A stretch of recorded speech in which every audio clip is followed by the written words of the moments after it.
I'm with two who have had fond memories of playing here at the MCG. Two of the very best who have played one-day cricket. Wasim Akram, 502 wickets, an economy of 3.9, 356 games, and David Warner just short of 7,000 runs, 2,200 and a strike rate of 97.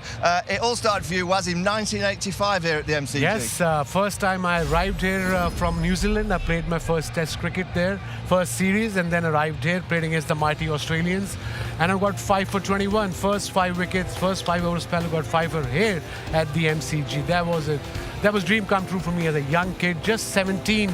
I was just over 17 years old then. Was it the real 17? Yeah, definitely real 17, Wani, for sure. Why you ask, I don't know. Look at that Yorker. I didn't know I was bowling Yorkers. Didn't know. I was just running in, trying to bowl at the right areas. That was the idea. And the control wasn't there, like I said, but confidence was there.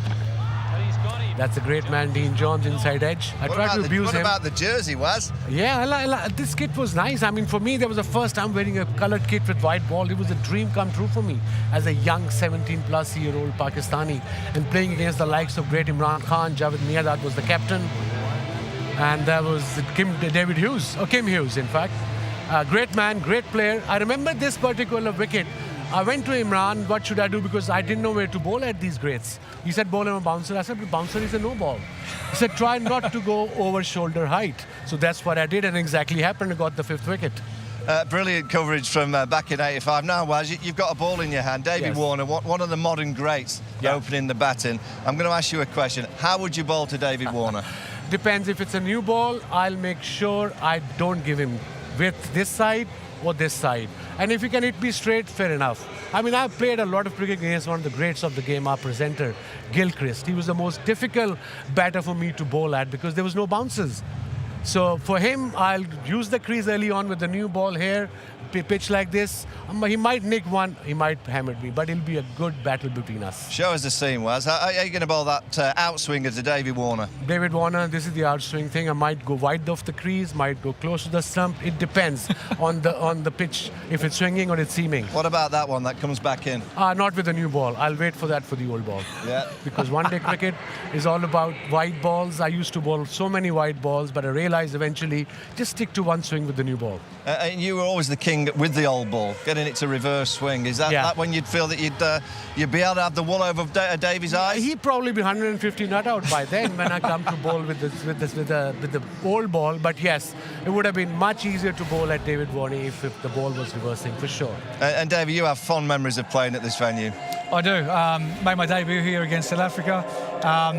Wicket was nice, but you know, when I look back when I was young there, you're just fearless. You come out and there's no expectation. So I was coming off a couple of good innings for New South Wales. I know I had guys like Dale Steyn and Mackay Rentini, who I knew was going to go across me, but I just played with freedom, backed myself, and I was playing shots all around the park, and that's exactly how I wanted to play and build my career. But I was fortunate. I was fortunate enough to have that opportunity to come out here and play, and yeah, it's just one of those things where it came off. And you played your own game. That's what you usually started off playing as a young kid as well, aggressive mindset. Yeah, 100% was. I think, you know, as you said there, you want to keep me nice and tight if you're bowling to me. Yeah. But in that game, I just felt like everything was just there to hit. And they're the mindset you try and get into as a batsman. But I think as you get on, your mindset can change. But that there was, you know, was a blur. But it's great to be back out here in the middle of the MCG. David, I just mentioned Wasim bowling skill. Let's get you in your stance. Come on, you're back at the MCG. You're about to face the first ball in a one-day international, and it's Wasim Akram that's going to be running into bowl. Wasim, the field, what field are you going to have set? I'll have two slips and a gully to start off with. And then, of course, the fine leg will be slightly wider. And I'll make sure I don't go from middle off stump, just outside off stump, just top of the off stump. So that's a bowler's perspective. You as a batter, what are you thinking when he's running into bowl? Yeah, someone like myself. So Wasim obviously swings the ball away. I'd sort of take more of a middle off guard and sort of open up myself a little bit here because he swings the ball away. So that allows me, if it comes down this line here towards leg stump, I can come out and try and defend. Anything outside, I know I can throw the arms if it's in a good area for me to actually hit that ball. Will you use the crease against me? I will have to use the crease against you. Someone who does swing it like you did, I'd have to come out you a little bit. Yeah. I will show my cards early. Sure. Just to try and get you to drop short a little bit of your length. That's where my pull shot or my cut shot will come into play.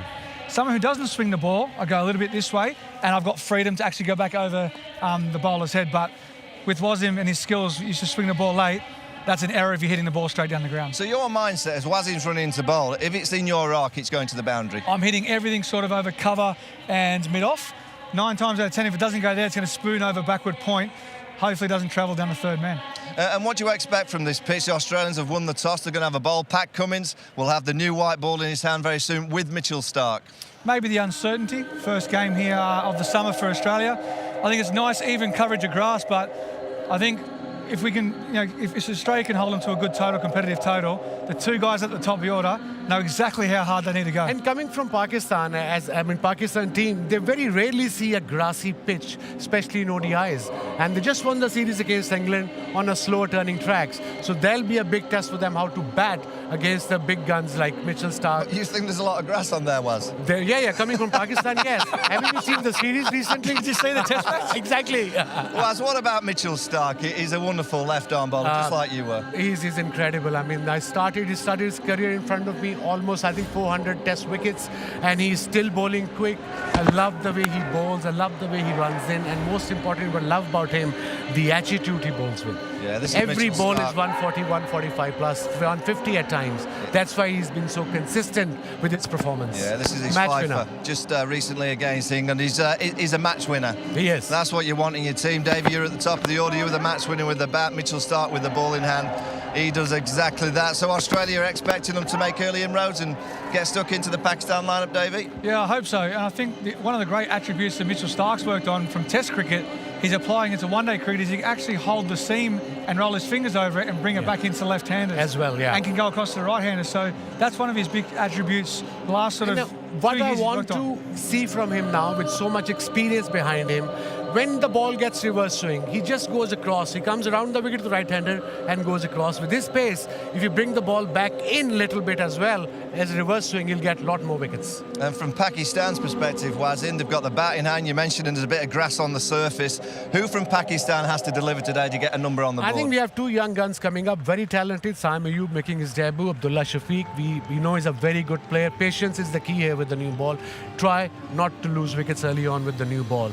Play like Test cricket, wickets in hand, get to decent total, and you have good enough bowling to defend. And Babar Azam back in the team. Yeah, Babar Azam is, like you said, one of the best players in world cricket, and he got dropped. But again, I know Babar Azam, very nice guy off the field, on the field, very competitive.